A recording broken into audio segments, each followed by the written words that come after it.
Welcome to Real Life. I hope you're having a great day. Today's episode is footage of life along the Inside Passage between Vancouver Island and the mainland on BC's west coast, and a transit to Vancouver and Seattle. This is the third of three parts. Two previous episodes, number 72, explored the Inside Passage in the steamer Princess Louise, and episode 73 was a walkabout in Alert Bay. This unknown photographer and his wife were from the Seattle area and traveled aboard a small motor yacht. In the early 1920s, the American economy was thriving.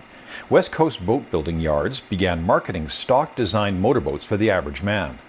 These boats were self-contained cruisers in the 25 to 40-foot range. Almost overnight, people could now travel and explore by boat. Areas previously much more challenging or outright impossible were now accessible. The couple in this film were a great example, having traveled some 300 nautical miles up the Inside Passage in a time when a vacation for the average family meant a 20 or 30-mile journey to a cabin just outside of town. I can only imagine their experience. Clearly they would have had to have planned the trip very carefully with provisions to carry them through the multi-day journey. What they saw along the way, we only see glimpses of, captured on this film. The population of British Columbia in 1921 was only 524,000 people, most of which lived along the lower mainland or within 20 miles of the CPR mainline to the Alberta border. This was barely a tenth of today's population of 5.1 million people. The Inside Passage was truly sparsely populated then. The few people we see with them here are very happy to socialize. I only wish we knew more of the details.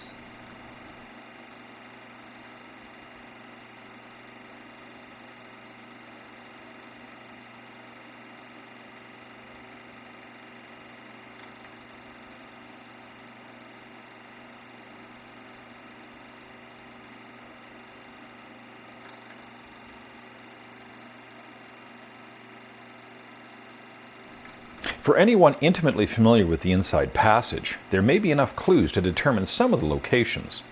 I look forward to learning more.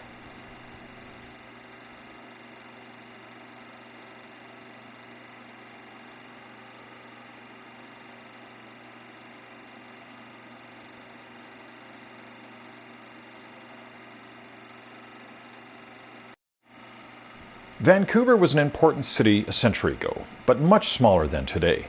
The entire metro population, all the way to Langley, was all of 250,000 people.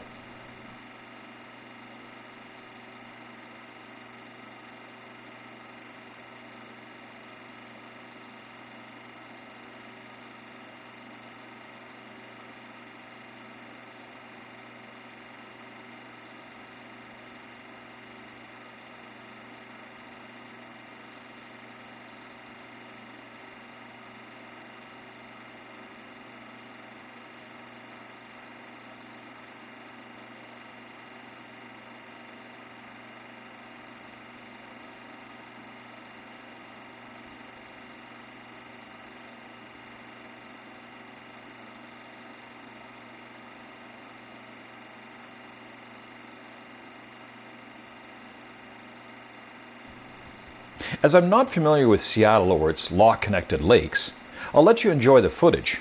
There's much going on here, including what appears to be the rescue of a partially submerged boat, but what might be a U.S. Navy tug, as there appears to be a small deck gun on the forecastle, and the sailors look to be in uniform.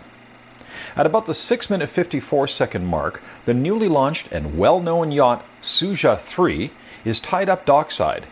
This 122-foot yacht still exists today, now named the Mariner 3. What might be a sailing regatta is taking place on one of the lakes.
I hope you've enjoyed this episode. Please let us know what you think in the comments section. Feel free to add more information or corrections. And if you enjoyed it, subscribe to help support this channel. If you really enjoyed these little lost nuggets of history and would like to financially support this project, consider becoming a Patreon supporter. Thank you, and see you next time on Real Life.